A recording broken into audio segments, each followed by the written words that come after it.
feedback can be converted into data, and data is something you can take action with. You can also process that data and generate information out of that data. And the information that comes out of that then becomes, your signal to make a change. You see, there are some people who will go away from wherever they might be to support you. Those are the true fans. These are the people who really say, I am going to be with you. There are sometimes that a business can even fail. There are still part of your supporters who will come to you and say, can I do anything to help you? As a kid, I loved these books that allowed you to pick the ending of the story, right? Choose your own adventure stories, right? Open this door to go here. Open this door and find out what happens. It's a surprise. So what you have to do when you tell your story is involve your fans in what's happening. So now it takes that stakeholder mentality to an even more personal level.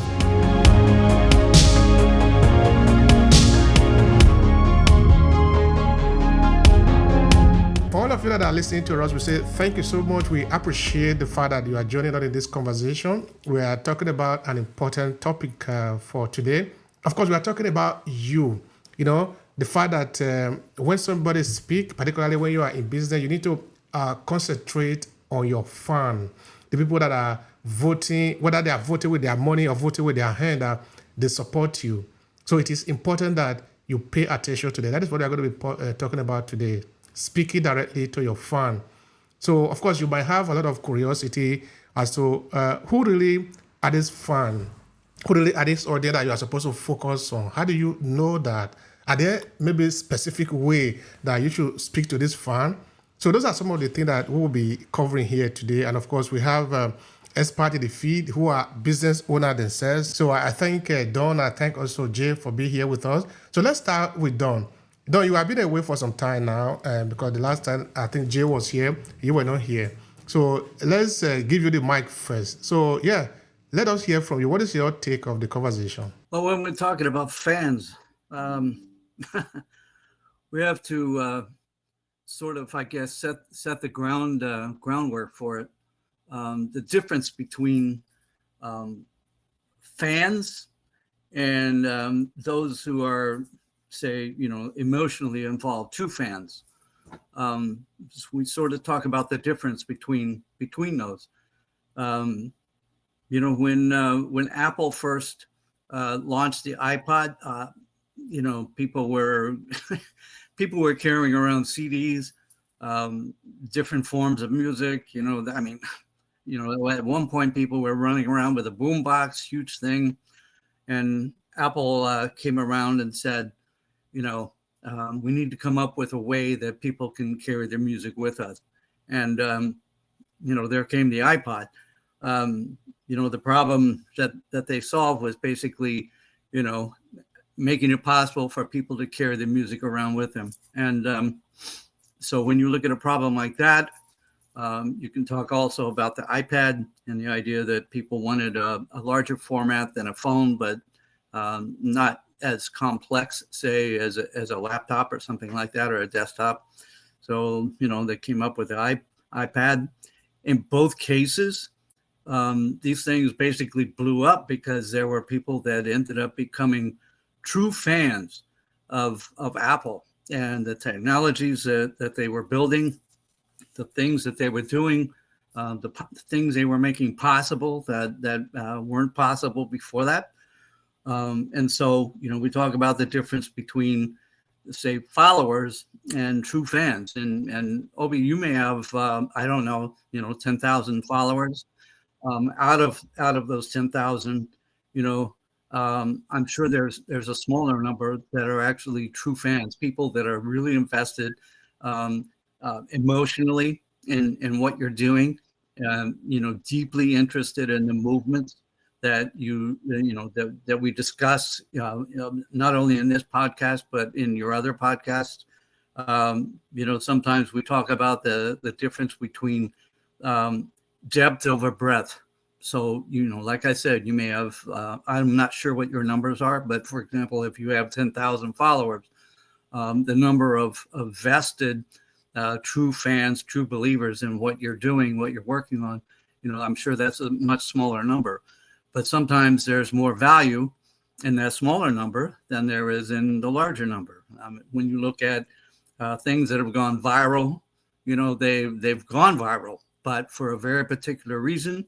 Then the question becomes the people that have, caused that thing to go viral, how many of them will continue to stick around?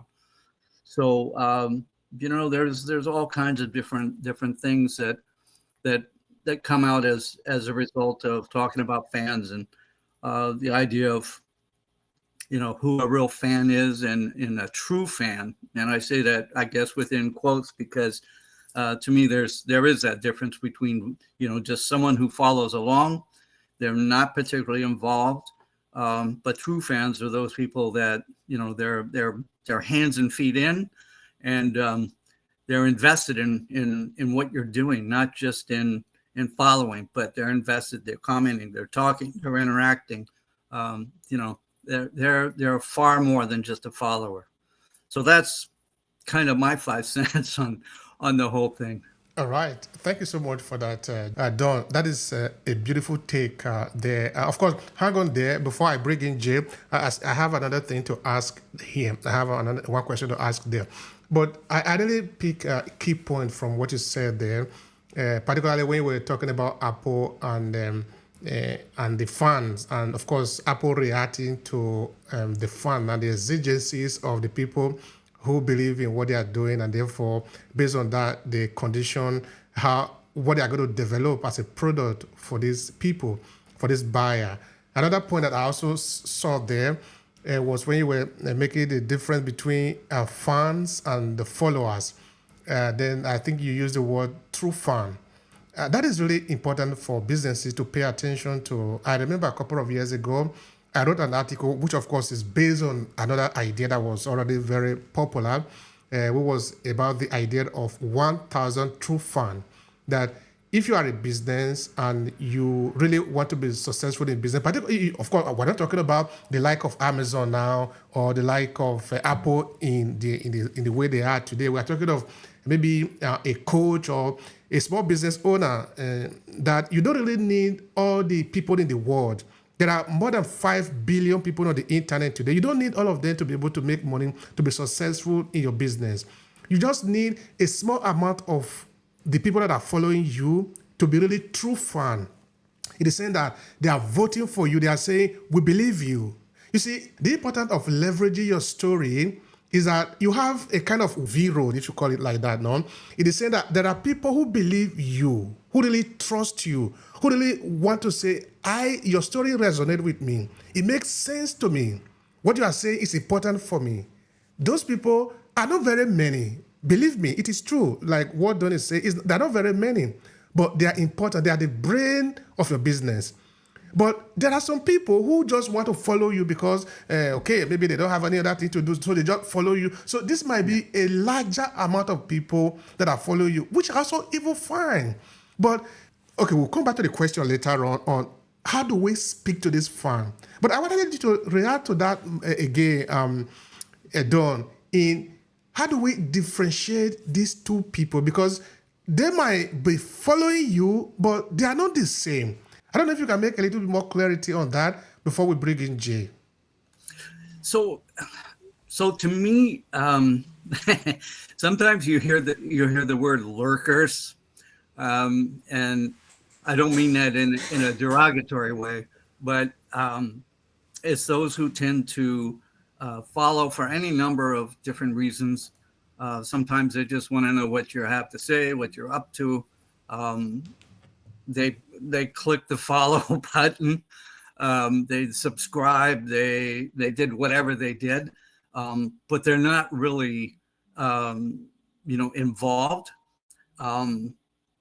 mentally or emotionally. And I would say that's one of the key differentiators between followers and true fans. The true fans are those who become another marketing mouthpiece for you, so to speak. Someone that says, I believe in what they're doing so much, I'm going to tell my friends, I'm going to tell my colleagues, my associates, I'm going to tell them all about this, because I'm in. I love it. I want to be part of it somehow. I want to play a part in that. If you look at, if we go back to products, if you look at the iPod, it really did change how people listen to music. And because of that, because of the capability, Apple marketed, iPods for sure. But the bigger thing, and when you look at a bigger picture, is who is actually doing the marketing. And a lot of the marketing was done, word of mouth from one person, from one customer to another. Look at this iPod. Look at what I can do. I can carry, whatever it was, 1,000 songs with me wherever I go. I can't do that. I couldn't do that before this. I love it. I love my music. And if you look at things today, even though, the iPod in spirit has been integrated into the iPhone, you no matter where you go, you'll find people with earbuds in. They have no idea you're anywhere around. They're involved. They're listening to an iPod, a podcast. They're listening to music. They're listening to something. They're fully engrossed in it. It used to not be like that. And so you even find that now. Those are true fans. I mean, they've become true fans in their own way. And not to say that Apple didn't spend millions and millions of dollars on marketing, because they did. But the same thing on iPads, the same thing on AirPods. I mean, they spend millions of dollars on marketing, but the fact remains that there's true fans. And those true fans are basically, extensions of Apple's marketing that they do. When you're a true fan, you're all in, feet in, hands in, you're all the way in, and you support it in such a major way. It's the same way with movements. It's the same way with up and coming products. It's the same way with with things that other people are saying. You could talk about some of the current political things. We won't get into that, but you could talk about people that are fully invested, fully involved. And to me, it's not just someone who is sort of casually looking at things here and there, now and then. It's someone that's, like I said, they're all in. Thank you for that. They're all in. They're all in. There are all these people out there. But at the end of the day, we need to pay attention to the people who are really voting for us and say, yes, I believe in this. Because now they are going to make sure that you succeed, because their success is linked to your success, in the sense that, you see, there are some people who will go away from wherever they might be to support you. Those are the true fans. In that, these are the people who really say, I am going to be with you. There are some times that a business can even fail. There are, say, part of your supporters who will come to you and say, can I do anything to help you? You get it now? They're not there now just because they want to be able to get something out immediately. They are here because they want you to succeed, so that when you succeed, they will be proud of the fact that I am part of this journey, I'm part of this mission. And these people, I repeat again, they are not very many. They don't even need to be many. We just need to have a significant amount of this individual who truly believe in us, which of course we are going to be able to attract by our story, because we tell them who we are. We let them know what we represent in the market. They are coming to join us because our story resonates with them. By the time we find this type of people, they will become our ambassador. They will take our message out there because they believe in what we are doing. Okay, at this point, I want to bring in Jay. Jay is a storytelling strategist. Of course, you understand perfectly what we are talking about here. Jay, the conversation is speaking to your fan. Well, there's really a lot to discuss. In order for you to connect with someone, right? Building a genuine bond with your fans isn't just about sharing a neat plot. It's about sharing a part of yourself that's going to resonate with the entire world. And so from drawing from my own experience as a storyteller from Guam, living here in Alabama, and from the principles I outline in my book, The Rules of Engagement in Storytelling, there really are about 4 key points that are gonna allow you to truly appeal to your fans via storytelling, because that's what it really boils down to. And so, one, it's the universal truth in your specificity that matters. I know that sounds kind of counterintuitive, right? But really, your fans connect with your story when it's grounding in a specific experience, but it reveals a universal human truth. See, my faith and my belief may be different from somebody from Italy or from Botswana, right? Or even just here in Alabama. But we all know love. We all know loss. We all know struggle, and we know triumph as human beings.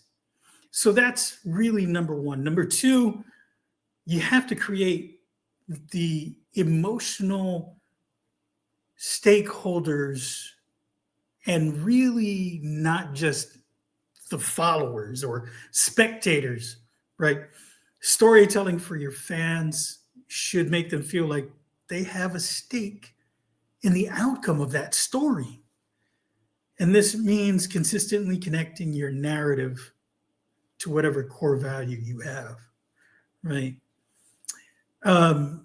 So I bring this up all the time. It was a movie that was made a couple of years ago, and the movie was called Air. And here we are in the United States. All across the globe, we know athletes from the United States, right? These mega superstars. And one of them was Michael Jordan.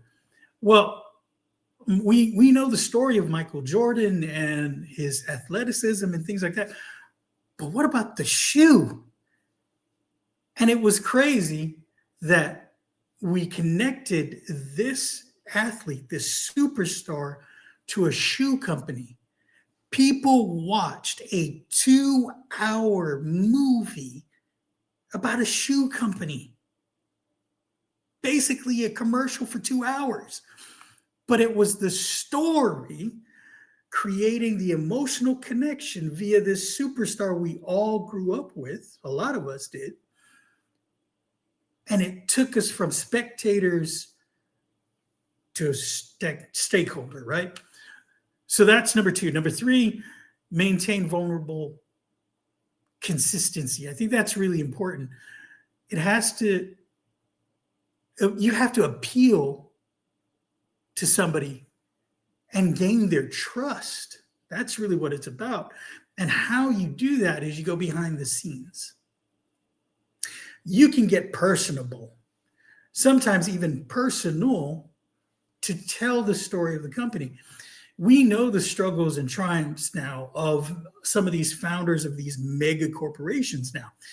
If I mentioned the word Tesla, who comes to mind, right? If I mention Microsoft, who comes to mind, right? All these founders and their stories of struggle and triumph, and now this great, wonderful corporation exists as a result of their work. Man, that's the consistency of sharing your story constantly across all types of channels. It's telling your story. That's what it boils down to.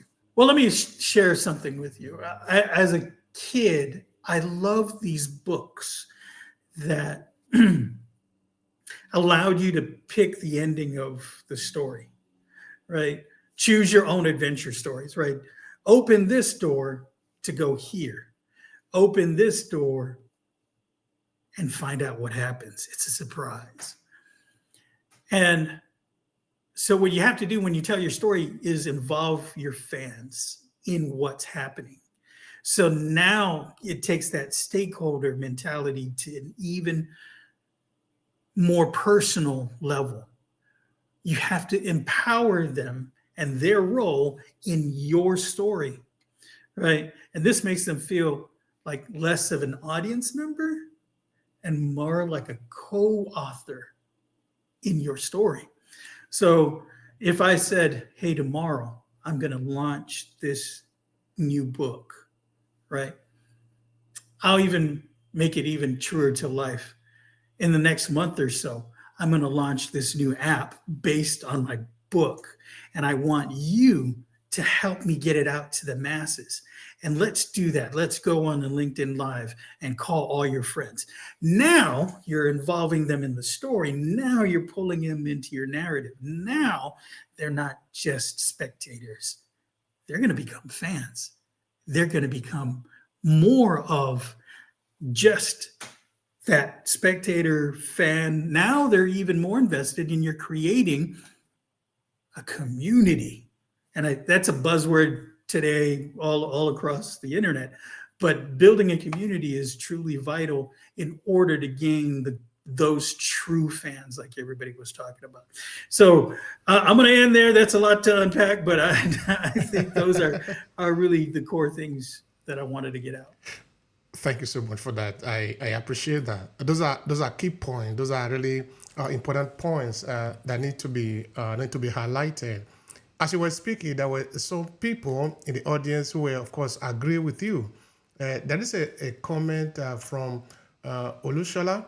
Olushola, let me try to see if I can highlight it. So Olushola said, "True fan market you and your business via words of mouth." That is a fundamental element at the end of the day, now, in that you want, you get to that point where somebody say, I can go out of my way to support you.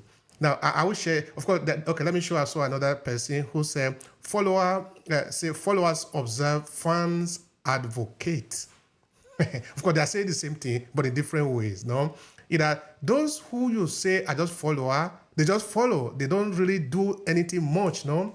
Whereas the other people who are your fan, they take action. They take a decisive action.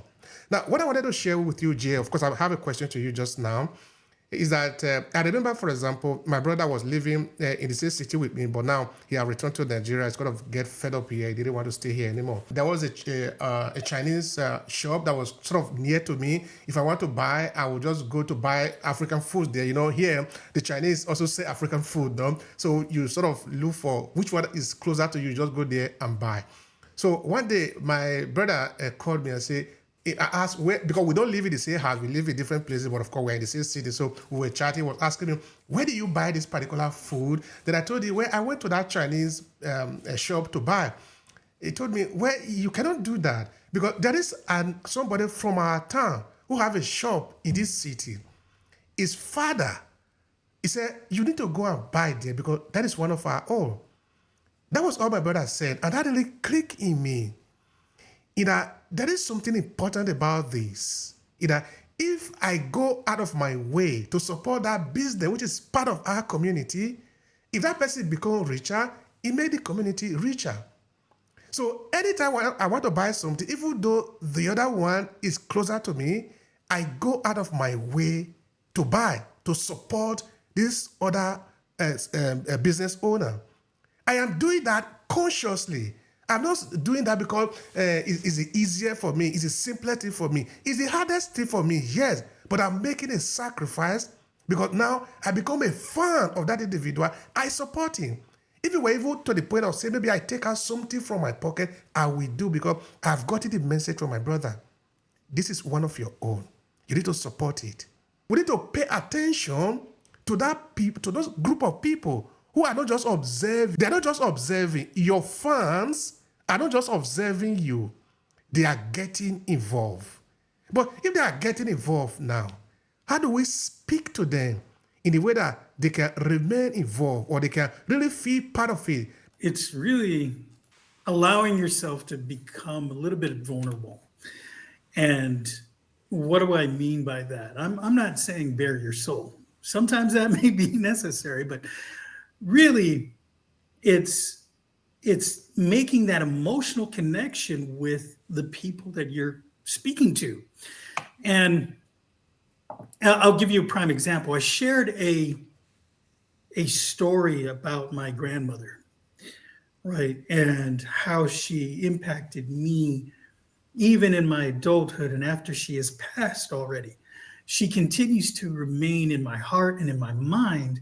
And so I created a poem in tribute to her.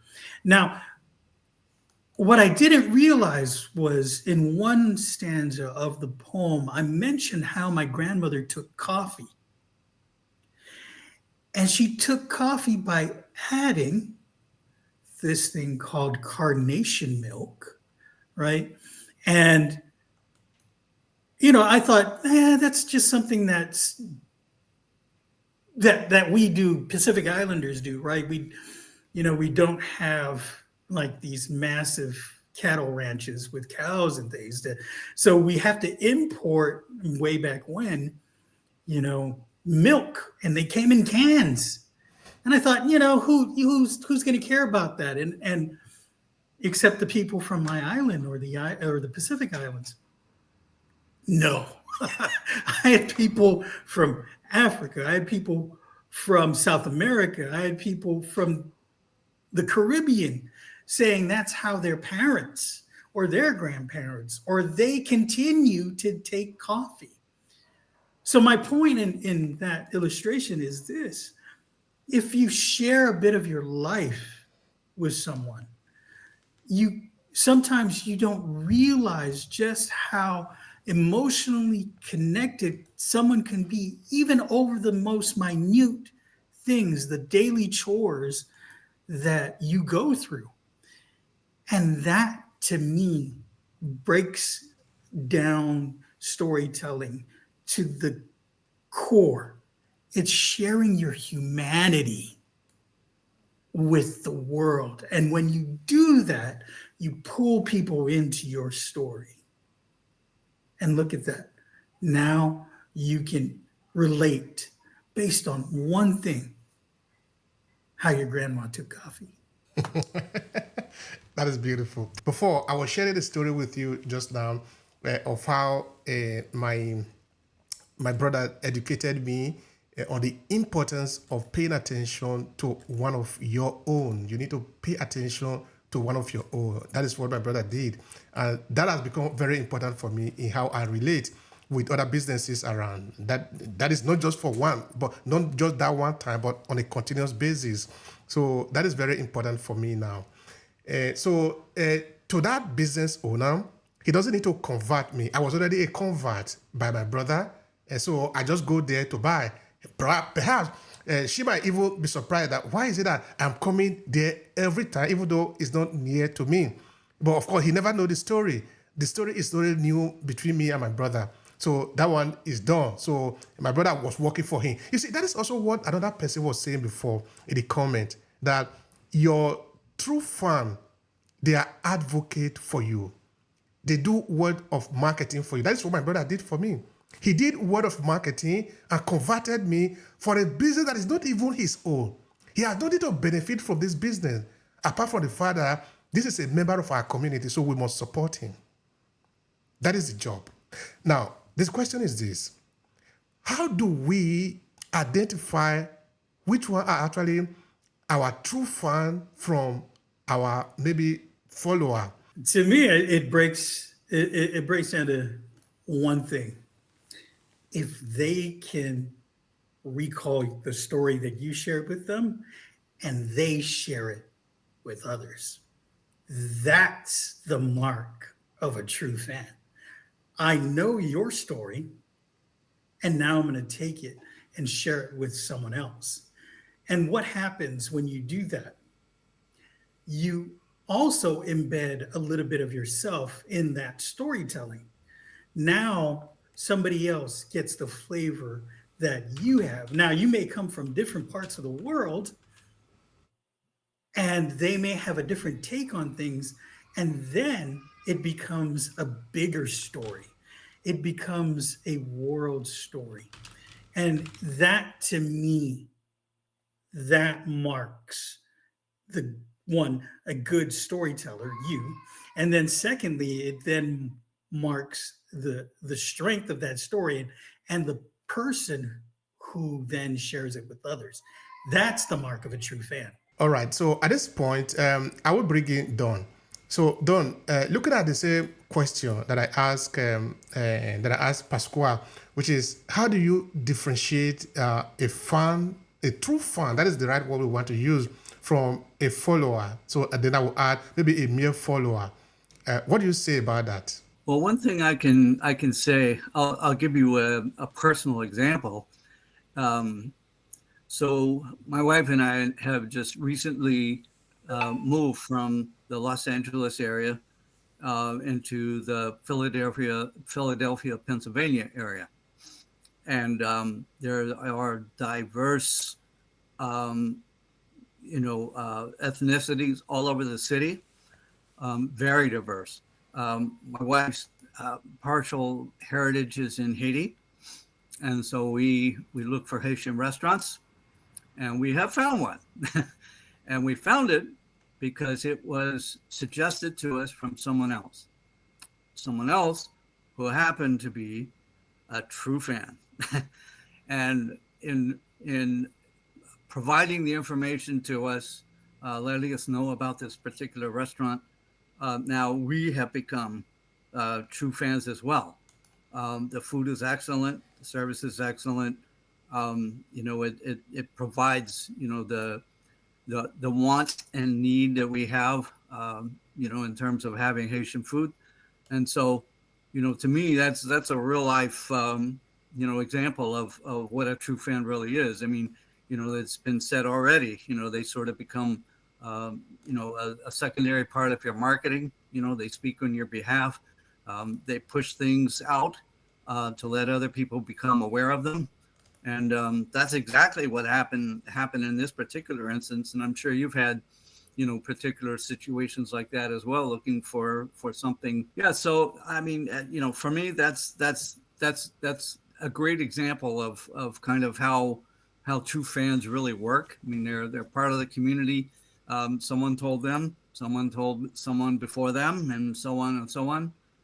It becomes, a long line of one person told another until they told another. So it becomes, a collection, community, so to speak, of true fans. We use that word, I think Jay used that word, but, it's a terrific way for people to get word out.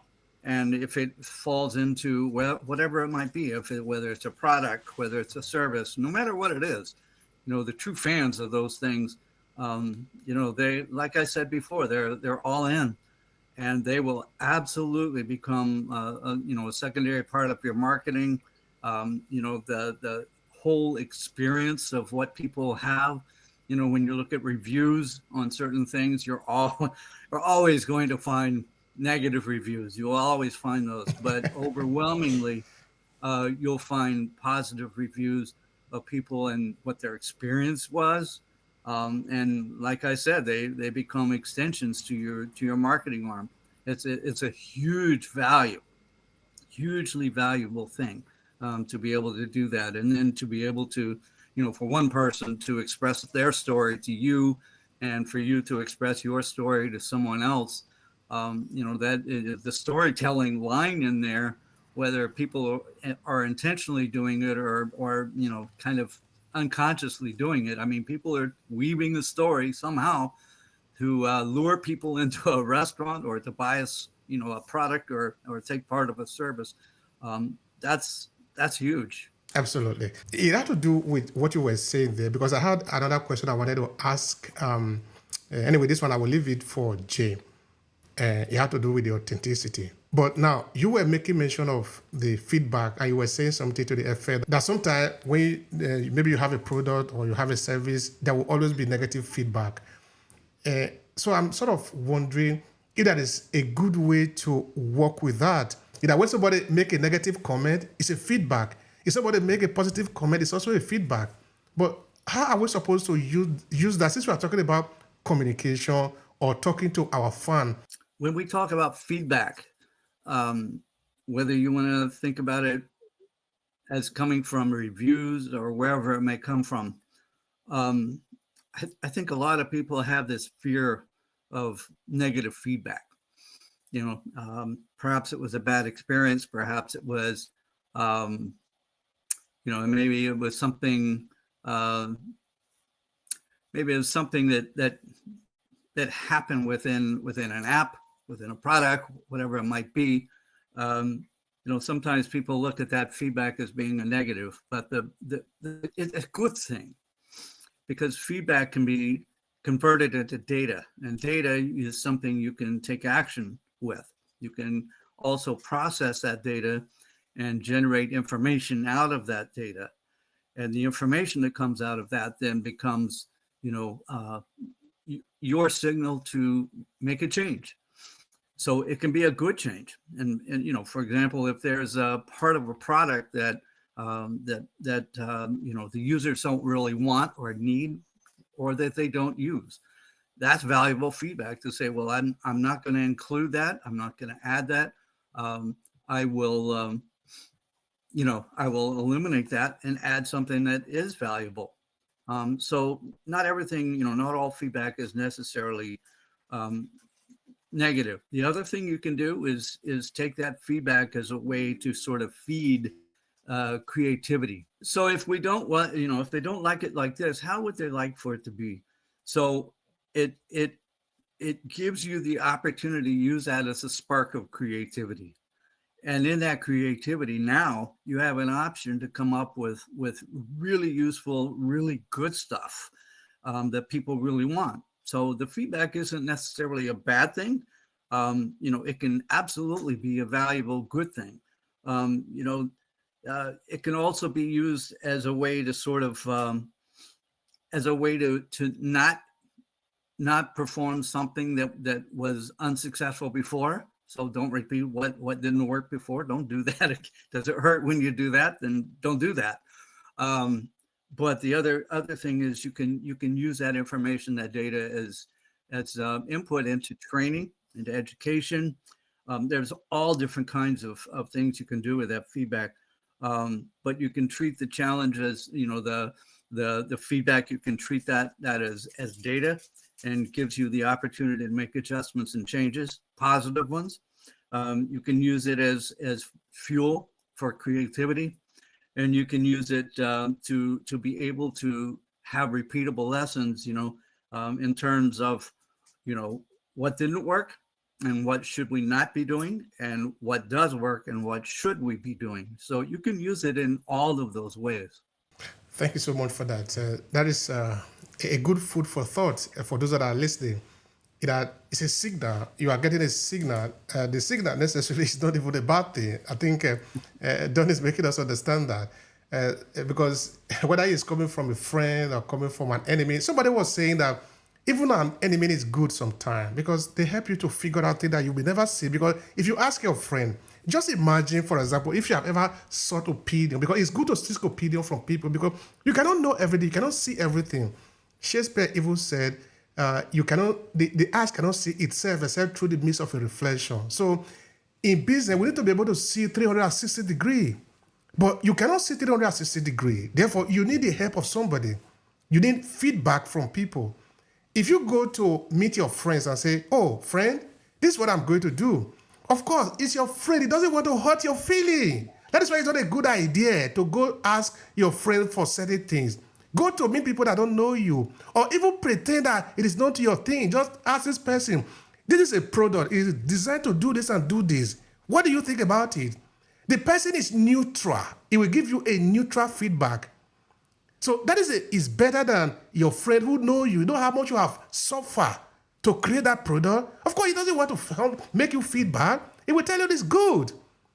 He will tell you it's good. Therefore, when you put the product to the market, okay, I'm talking of generally, when you put your product to the market and people are commenting on it, people are reviewing it, treasure those things. Those are information for you to help you maybe continue in that direction or reverse or pivot to another area. Those are raw data. I understand that when people review or make comments, so that they also put their emotion in it. Take away the emotion and look at the pure data. Because somebody might say, okay, Daddy, I didn't like it because you sucks. It was this. They might be saying all sort of negative things. That is not what I'm saying. Take the point that they highlighted that, okay, maybe the thing you created this bottle, but the cover didn't lock very well. That is what you need to take. Not the fact that they say you are a fool. That is not what I'm talking about. Take the data that says that thing didn't lock very well. Go and review it and make sure that the next time it locks very well, because your product is supposed to function perfectly. So Don is saying that we can use those things as food for thought, as element that we can use to improve our product. And that is what we're supposed to do. All right, Jay, let's look at it this way. You were saying something about authenticity when we communicate to our true fan, because that's what I'm talking about here. How do we engage with our fan? Because we need to know that we have people that are really there supporting us. Now, my curiosity now is, there are some business people out there who find it difficult for whatever reason it is to be authentic. Therefore, they don't find it easy to be authentic when they communicate. What do you want to say to them if we are telling them that, when you are talking to your fan, it is good that you are authentic. Show even your vulnerability. Show them that you are not the best in the world. You don't need to be the best in the world for them to support you. You see, I was given an evidence of my brother telling me that store belonged to one of us. Go and buy there. He didn't say this store is the best in town. Remember that? He said it's one of us. Because it's one of us, I will go off my way to support him. So to you as a business owner, your clients are not looking for you to be the superhero. They want you to, they know that you can make mistake. They know that. If you tell them that as a human being you fly in the air, they know that you cannot fly in the air. That is not why they believe in you. They believe in you for something completely different from that. So be genuine. But the question is this: why are some people finding it difficult, Jay? Help us. So I think it boils down to, well, and this may be a trigger warning. I'm going to get real with folks. It comes down to ego. And we all have it. We all have it. We're human beings. Because we don't want to appear as weak. And especially if we have a product in the market, right? We don't want to be perceived as weak against competitors. So if we share our vulnerabilities, then the perception may be, oh, well, then they don't know what the hell they're doing, right? They don't know how to market their own product. They don't know how to create opportunities within the market. So they shy away from that. But I'm gonna show you a really good example of storytelling that can help market a product. And it's gonna go to another form of storytelling. The movies. So in the United States, the movies, they're huge, right? And if we just look at one movie, Superman. This last iteration of Superman. Now, there's been several, and I've grown up with a lot of them, right? For me, my very first Superman was Christopher Reeves. Okay, I think he was really the iconic Superman that everybody knows about, right? And he, to me, was a really good iteration. But this last one kind of goes back to that flavor and that real understanding of what it's like to be human. So in this iteration, and a spoiler alert, right, if you haven't watched this latest Superman movie, he's bleeding in the very first opening act. He is bleeding. So right off the bat, we see his vulnerability. Wait a minute, that's Superman. What? But it's a central theme throughout the movie. He is a superhero not because of his power, but because of his vulnerabilities. That's his superpower. The fact that he can overcome them, overcome those vulnerabilities, makes him appeal to the entire audience. Now he's an even greater hero. You see, when it comes to storytelling, right, there's a hero in every story most of the time, right? Protagonist, antagonist. You're the hero in your story. And so if you have these struggles and people see it, they're going to go, oh, yeah, easy. Man, he's just like me. He's just like me. Now I'm going to support him even more because look at what he's become. He came from the same side of the tracks. We probably even came from the same town. Man, I should support him just like you did with the person who owned that store. I'm going to go support them. They took all the worry and the anxiousness of moving from where we came from to Italy, and they're making it. Let's help them make it even more. I'm going to go support them. That, to me, is a superhero. Thank you so much for that, Jay. That really, I think somebody need to write that down.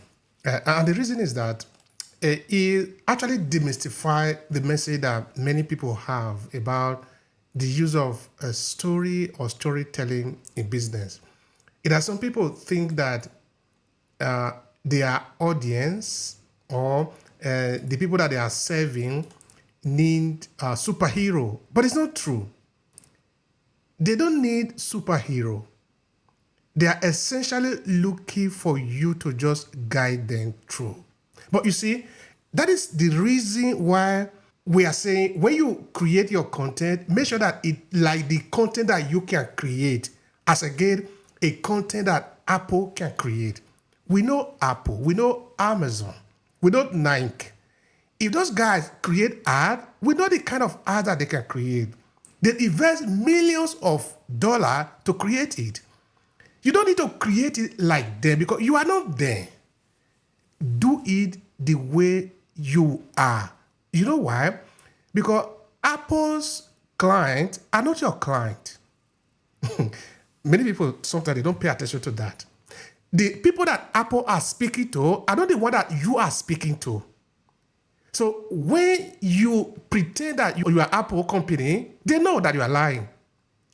Another reason for that is that if you are pretending to be Apple, they better go to Apple instead, which is easier for them than go to a pretender.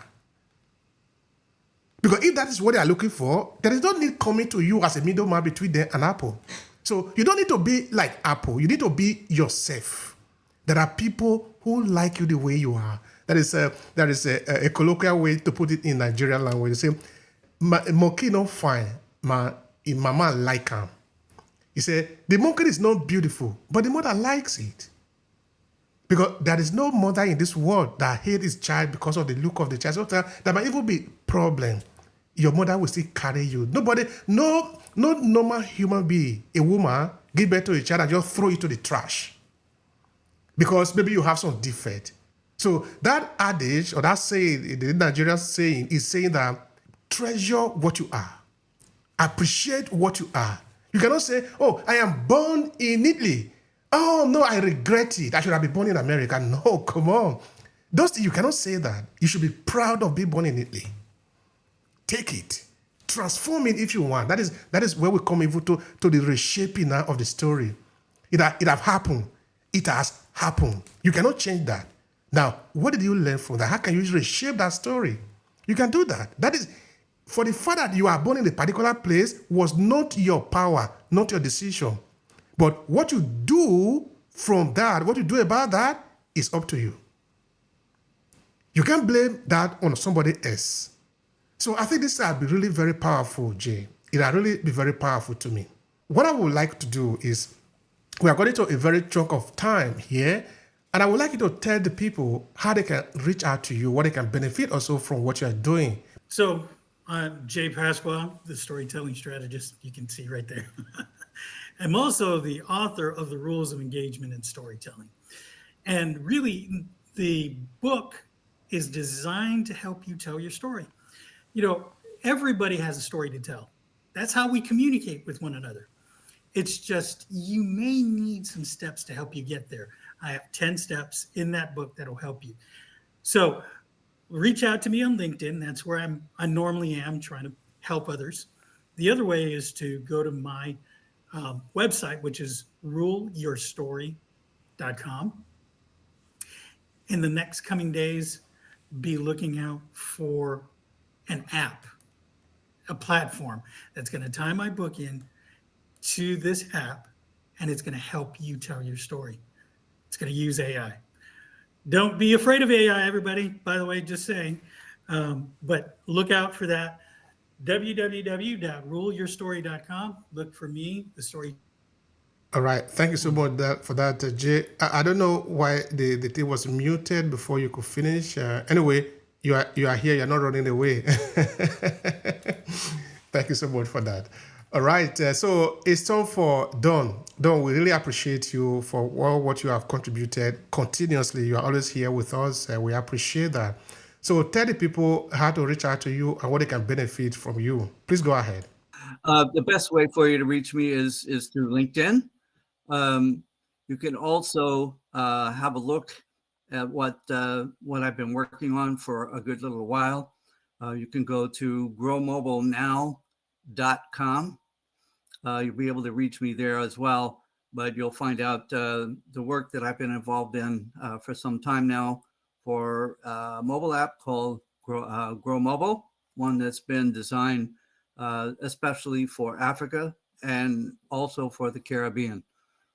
So that's where you can find me. That's the work that I've been involved in for some time now. And that's who I am. So we thank all of you that have accompanied us to the end of this conversation today. We'll be talking about your true fan. Of course, how to engage with your true fan, because you have those people out there that are rooting for you. They believe in you. They want you to succeed. That is actually the reason for using the power of your story. Because when you use your story, then you're able to attract only the people who aligns with you. And when they align with you, they believe in what you are doing, they root for you, they want you to succeed. Why? Because your success is tied to their success. So it's important that we pay attention to those kind of people.